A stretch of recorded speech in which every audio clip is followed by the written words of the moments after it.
it the Meg Thee Stallion challenge, but to be honest, I think it's just yet another way for women to devalue. So this is about to be an unpopular opinion, because I know some women are going to be upset, and I know some women will say, if you tired of seeing it, scroll up.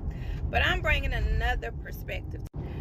I'm bringing the perspective of what is the difference of what Meg Thee Stallion challenge, what is the difference of her doing it versus a male rapper. But if this was a male versus a female rapper, and he had this challenge for the purpose of his single to stream, for the purpose of his single to go #1, for the purpose of making money, and it was to have girls just twerk, twerk, twerk, twerk, twerk, so the song could go viral, y'all would say it's exploitive. Y'all would say that, once again, men are exploiting women. So when did we start saying it's okay for women to exploit women? Because at the end of the day, that's exactly what this is. This is a woman's attempt to use women sexually, put their bodies out there to exploit them, to get views, to get numbers, to get streams, so that their song can do numbers. Yet, if a male rapper was to do this, because y'all had a problem with male rappers having women all in the videos twerking, you know, doing all of this stuff, that was a problem for y'all. But y'all don't speak on the women who exploit other women. And I feel like this is a topic that does not get expounded on enough. We think because women do this to each other, like, that's okay and it's acceptable, but it's not. Because y'all have a problem when men rap about booty and coochie and nothing but ass being thrown, and devalue women as being just this thing, this booty, this sexuality, this sex sale symbol. Y'all have a problem when males do it. But then turn around, it's like it's okay for a female to do it. And if we go deeper with it, it kind of reminds me of the females who help groom women, who help exploit women for the purpose of like a hoe wrangler. Like, you round up the women because you know women may be more prone to be more accepting of another woman approaching them, and girl, let's have fun, and, you know, laying whatever they want to lay on the other woman and make her feel comfortable, only to bring her to a man to take advantage of her. Because this goes on. It went on with Jeffrey Epstein. It went on with R. Kelly. Like, we talk about what the men do and the roles that the men play in things as far as exploiting women and using and abusing women, but we don't talk about the women in these positions who help, who initiate this stuff.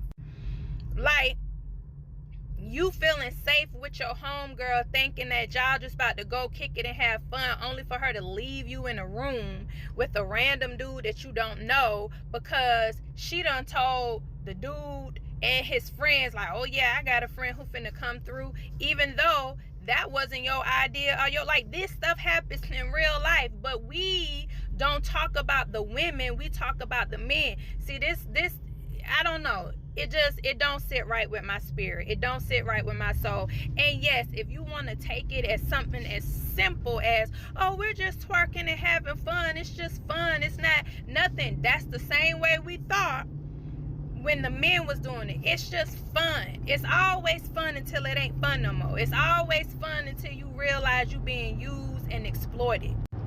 Like, look at the women who they got doing the challenge. It's not the average everyday woman that they're promoting and pushing to do the challenge. It's a certain prototype that they are using.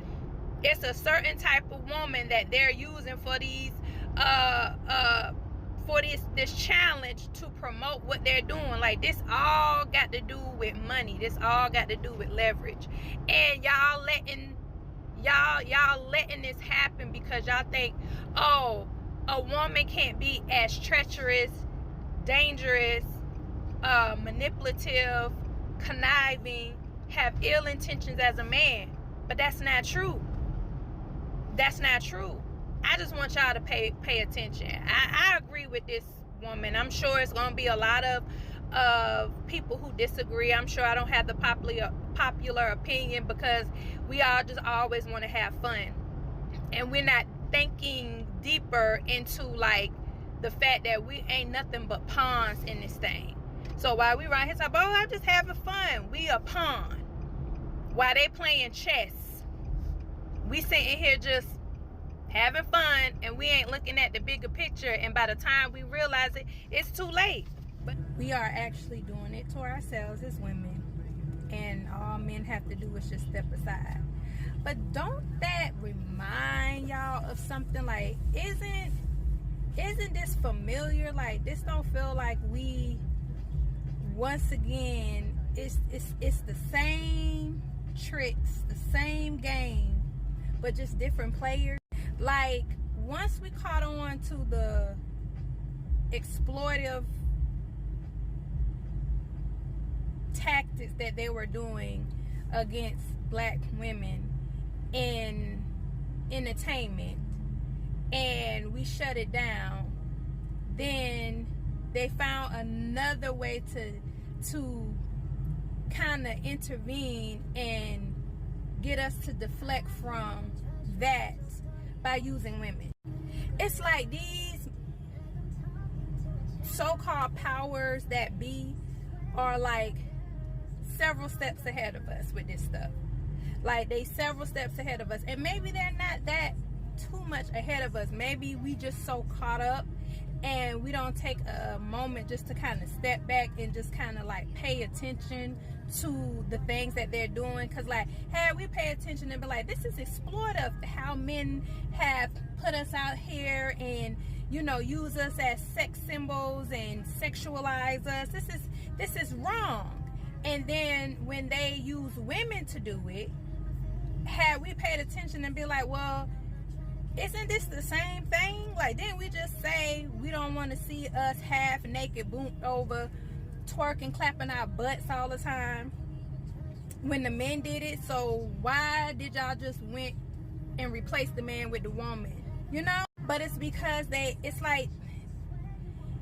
just like they already ahead. So it was like, okay, this ain't working no more. Let's try a different thing. So what we're going to do is we're going to say this women empowerment. We're going to put women in this position now. Women, you know, if a woman doing it, you're not going to necessarily be keen and aware that, okay, it's the same thing. We're doing the same thing to y'all, but instead we're going to use women.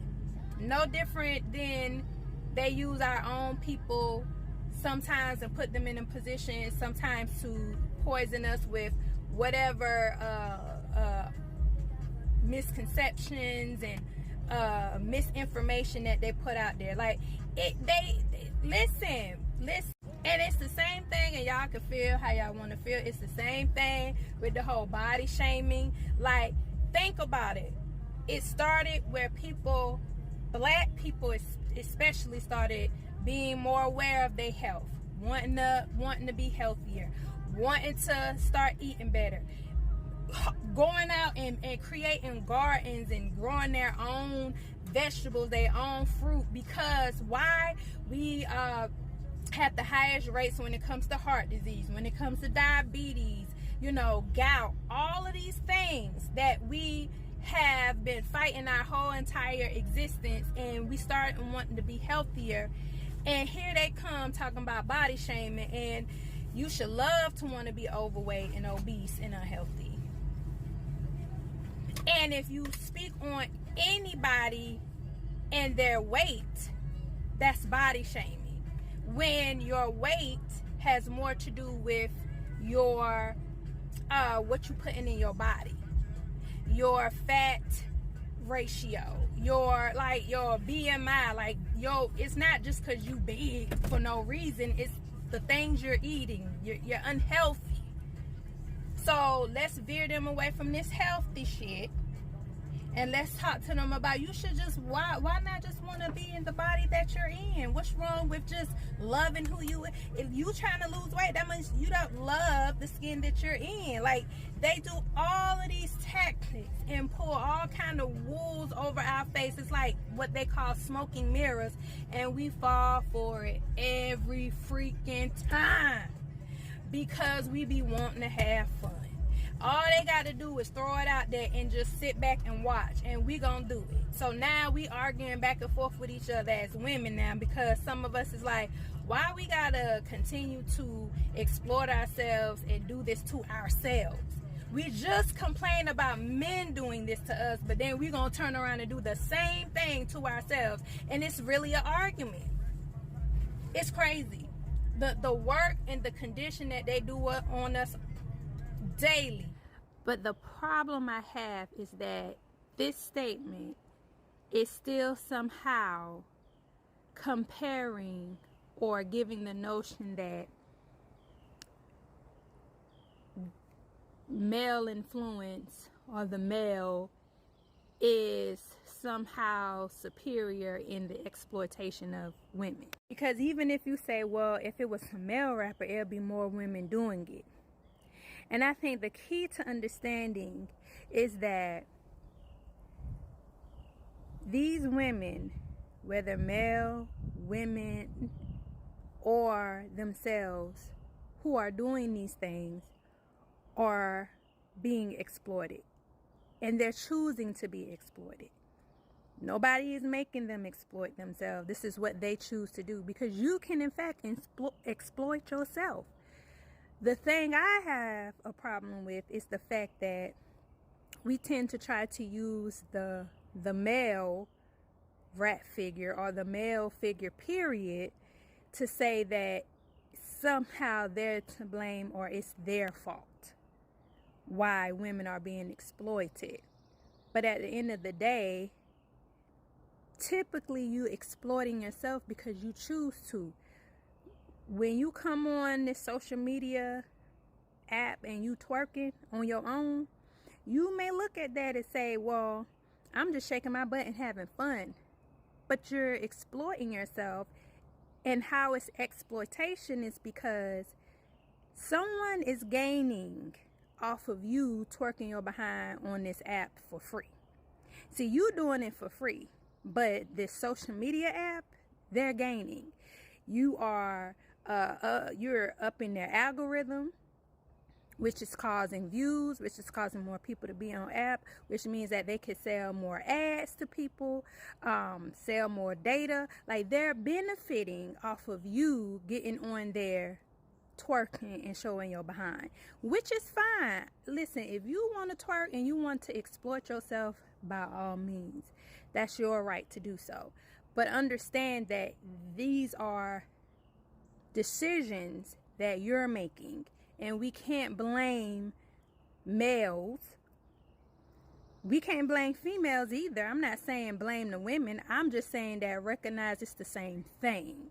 When the males do it, it's the same things as what women do it, regardless if it's more women who would do it if the males was doing it or not. The whole point about it is it's still exploitation.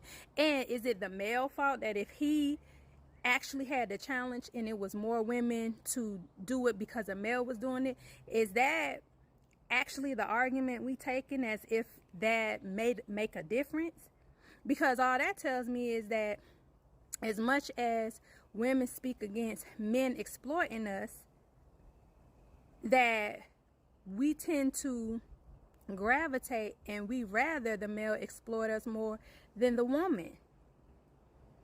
That's what that argument sounds like to me. So I'm just saying, at the end of the day, recognize what it is. It don't matter if it's a male doing it. It don't matter if it's a woman doing it, a female doing it. It doesn't matter if it's you doing it. Like, it's exploitation regardless of the fact of who doing it.